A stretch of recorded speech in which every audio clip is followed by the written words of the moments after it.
El Señor esté con todos ustedes. Proclamación de la buena noticia de nuestro Señor Jesucristo según San Lucas. Gloria a ti, Señor Jesús. Por aquellos días le llegó a Isabel la hora de dar a luz y tuvo un hijo. Cuando sus vecinos y parientes se enteraron de que el Señor les había manifestado tan gran misericordia, se regocijaron con ella. A los 8 días fueron a circuncidar al niño y le querían poner Zacarías como a su padre, pero la madre se opuso, diciéndoles, no, su nombre será Juan. Ellos le decían, pero si ninguno de tus parientes se llama así. Entonces le preguntaron por señas al padre cómo que quería que se llamara el niño. Y él pidió una tablilla y escribió, Juan es su nombre. Todos se quedaron extrañados. En ese momento Zacarías se le soltó la lengua y recobró el habla y empezó a bendecir a Dios. Un sentimiento de temor se apoderó de los vecinos y en toda la región montañosa de Judea se comentaba este suceso. Cuando se enteraban de ello, se preguntaban impresionados, ¿qué va a ser de este niño? Esto lo decían porque realmente la mano de Dios estaba con él. Palabra del Señor.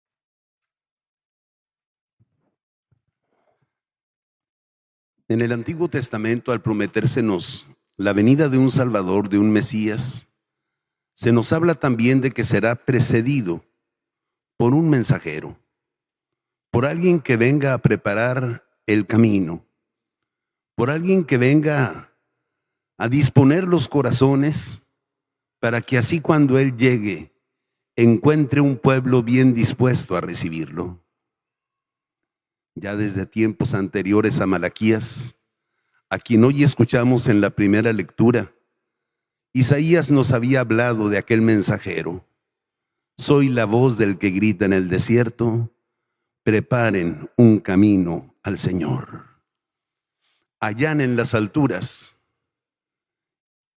y llenen los abismos, para que el paso del Señor pueda ser más rápido, más fácil, más cómodo. Hoy el profeta Malaquías nos ha hablado. Nos dice, he aquí que yo envío a mi mensajero delante de mí.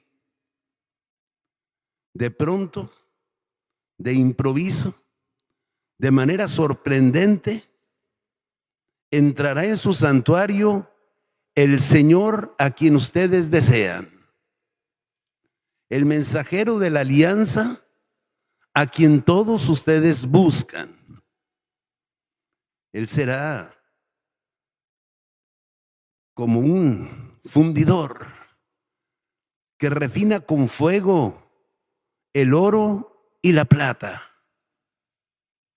Él será como un lavandero que utiliza lejía para dar blancura a nuestras vestiduras. Entonces se ofrecerá al Señor un sacrificio agradable. En el trasfondo de estas palabras que escuchamos de labios del profeta Malaquías, se encuentra una crítica que el profeta hace al pueblo de Israel.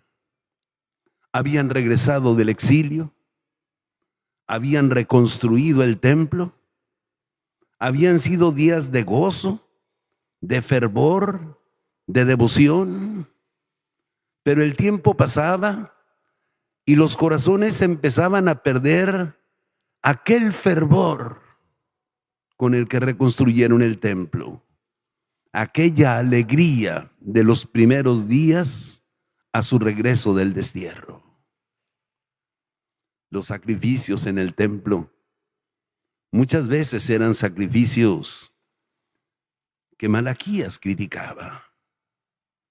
Ofrecían a Dios reses, ovejas y cabritos que habían sido robados, que no era fruto de su esfuerzo, algo mal habido. Buscaban entre las ovejas de su rebaño, entre las vacas de sus pastizales, los más viejos, los más enfermos, los más discapacitados, y eso era lo que llevaban como ofrenda al Señor. Qué poco les interesa su Dios. Qué poco amor le tienen a Dios. Miren lo que tienen que ofrecer sus sacerdotes por causa de su tibieza, de su falta de fervor. El Señor vendrá. Él refinará a fuego el oro y la plata. Que no sea una religiosidad light. Que no sea una religiosidad adulterada con agua, con otros metales que no son preciosos. Él, como lavandero, purificará sus ropajes con lejía, y entonces sus sacrificios serán agradables a Dios. Él vendrá con el espíritu de Elías para reconciliar a los padres con los hijos y a los hijos con los padres, y así no tener que destruir la tierra. En esta lectura se nos anuncia, pues, que antes de la venida del Señor vendrá un mensajero a preparar su camino, y que el Señor llegará en forma imprevista, desconcertante, sorprendente. En el Santo Evangelio de Lucas continuamos la lectura del Evangelio de la infancia. Isabel, siendo anciana y habiendo sido estéril, no habiendo dado nunca ningún hijo a su esposo Zacarías, quedó encinta. Y a los 6 meses de embarazo recibió la visita de María, que permaneció con ella los 3 meses que le faltaban de gestación hasta que el niño nació. En aquellos días, Isabel dio a luz a su hijo. El pueblo, sus familiares, sus amigos, se sorprendieron. Isabel se había ocultado para que nadie notara su embarazo. Se conmovieron y alabaron a Dios, que se había compadecido del oprobio de Isabel. A los 8 días, como es costumbre entre los judíos, llegó el momento de dar nombre al hijo recién nacido. Llegó el momento de iniciarlo en la religión de los hijos de Abraham, de Isaac y de Jacob, en el pueblo de Dios del Antiguo Testamento, el rito sangriento de la circuncisión. Allí se le daba el nombre al niño. 9 meses antes, cuando Zacarías, sacerdote, ofrecía sacrificios en el templo, el arcángel Gabriel se le había aparecido y le había dicho: Dios ha escuchado su oración y has encontrado compasión. tu esposa te dará un hijo nacido de ti, y su nombre será Juan. Zacarías no quiso creerlo. Es imposible. Es absurdo. Yo soy viejo. Mi mujer es anciana. Mi mujer es estéril. Esto es imposible. Y entonces, por haber dudado, el ángel le dijo: permanecerás mudo hasta que el niño nazca. Y Zacarías quedó mudo a lo largo de aquellos 9 meses. Mudo. Incluso al salir del lugar del sacrificio, donde había tardado más tiempo del acostumbrado, el pueblo estaba asombrado. Y cuando notaron que no podía hablar y que se comunicaba por señas, comprendieron que algo había aparecido, algo le había sucedido en el templo. Ahora el tiempo se ha cumplido. El niño ha nacido, ha cumplido 8 días, es llevado a circuncidar. Es la hora de ponerle nombre. Todo mundo trataba de influir en Isabel. Ponle el nombre de Zacarías, que lleve el nombre de su papá, que lleve el nombre de su abuelo, que lleve el nombre heredado de tus antepasados. Pero Isabel, aunque no había escuchado al ángel Gabriel hablar con Zacarías, se negó rotundamente. El niño se llamará Juan. Zacarías no podía hablar.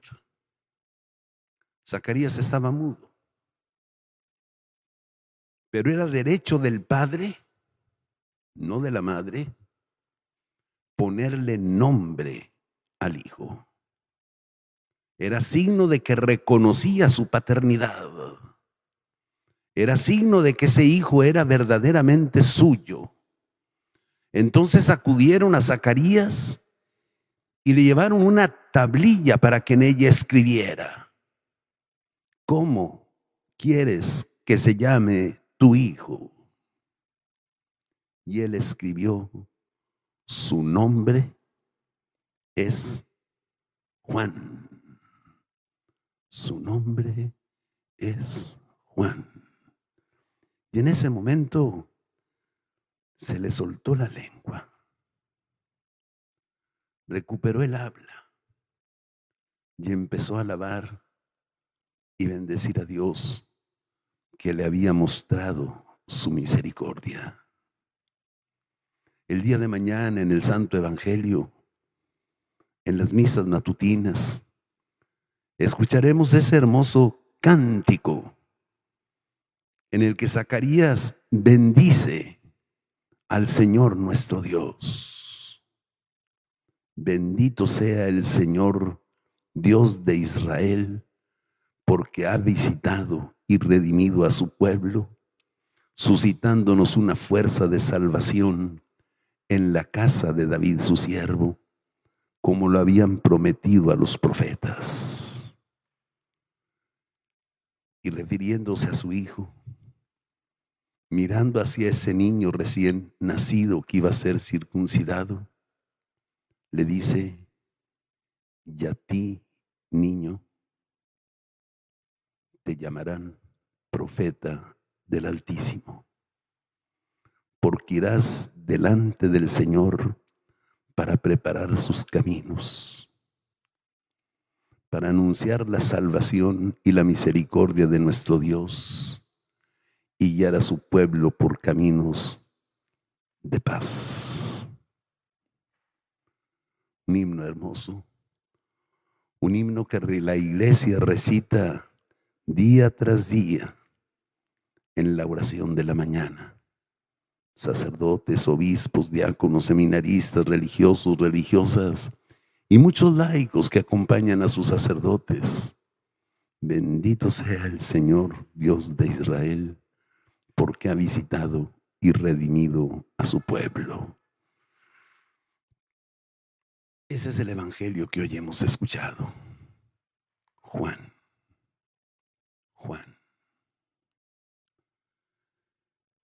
La etimología y el significado del nombre de Juan es discutido. Algunos piensan que proviene del hebreo antiguo. Otros piensan que proviene del arameo, que es una lengua derivada del hebreo, pero que mantiene diferencias con respecto a ella. Así como el español deriva del latín, pero tiene diferencias respecto a ella. O así como el italiano viene del latín, pero tiene diferencias con respecto al latín. Así también. Por eso algunos dicen que Juan significa el hombre que es fiel a Dios. Y otros dicen que el nombre significa Dios ha mostrado misericordia. Dios ha mostrado misericordia. Ambas interpretaciones podrían aplicarse al nombre de Juan. Un hombre fiel a Dios. Un hombre fuerte. Un profeta que habló con la verdad a pesar de las amenazas de los poderosos. Un hombre que por echarle en cara al rey Herodes su vida adúltera, fue llevado a la cárcel y ante el coraje de la mujer con la que Herodes se había casado, a petición de ella, fue decapitado y su cabeza le fue entregado a esa mujer en una bandeja. Fidelidad llevada hasta el martirio. Fidelidad llevada hasta el extremo. El hombre fiel a Dios. El hombre que cumplió cabalmente su misión. Refiriéndose a Juan, Jesús dirá que no ha nacido ningún otro hombre nacido de mujer más grande que Juan. Y preguntará, ¿qué es lo que ustedes fueron a buscar cuando lo buscaron en el desierto? ¿A una caña mecida por el viento? Juan no era una caña mecida por el viento. Juan era firme en sus convicciones, sólido en sus valores, auténtico, coherente, austero, sacrificado, radical. Radical. ¿Qué es lo que ustedes fueron a buscar al desierto? A un hombre vestido de púrpura y con adornos de oro. A esos búsquenlos en los palacios, pero no lo busquen en el desierto. Juan, el hombre fiel. Pero también el otro significado del nombre de Juan se aplica plenamente a su persona. Ya desde su nacimiento, el pueblo alabó porque Dios mostró misericordia a Isabel y la libró del oprobio de la esterilidad. Y Zacarías bendice a Dios por su misericordia. Ha mostrado así su misericordia como lo había prometido a Abraham y a su descendencia. Y a ti, niño, te llamarán profeta del Altísimo, porque irás a preparar el camino del Señor, anunciando su misericordia y guiándolos por los caminos de la paz. Juan el Bautista, nacido 6 meses antes que Jesús. Su nacimiento lo celebramos con alegría el 24 de junio, 6 meses antes de Navidad, como una gran fiesta, como una fiesta importante en la iglesia. El hombre fiel, el hombre que viene a mostrarnos la misericordia de Dios, el hombre de corazón fuerte, pero al mismo tiempo el hombre de corazón sensible, Juan Bautista.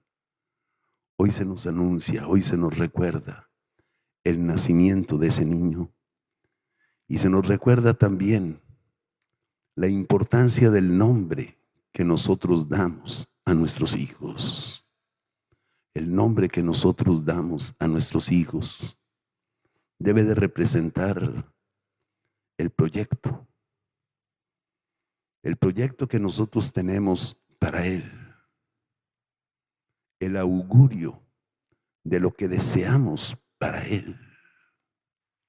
El nombre debe de representar lo más fielmente posible la voluntad de Dios y el proyecto de Dios para ese niño. Los nombres no son para honrar a los antepasados. No me llamo Miguel porque si se llamara mi padre o mi abuelo.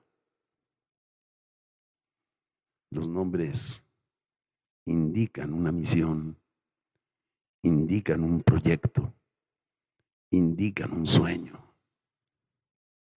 Los nombres tampoco son, mucho menos, para honrar a los poderosos, a los gobernantes, a los ricos, al dueño de la empresa, al que me dio trabajo.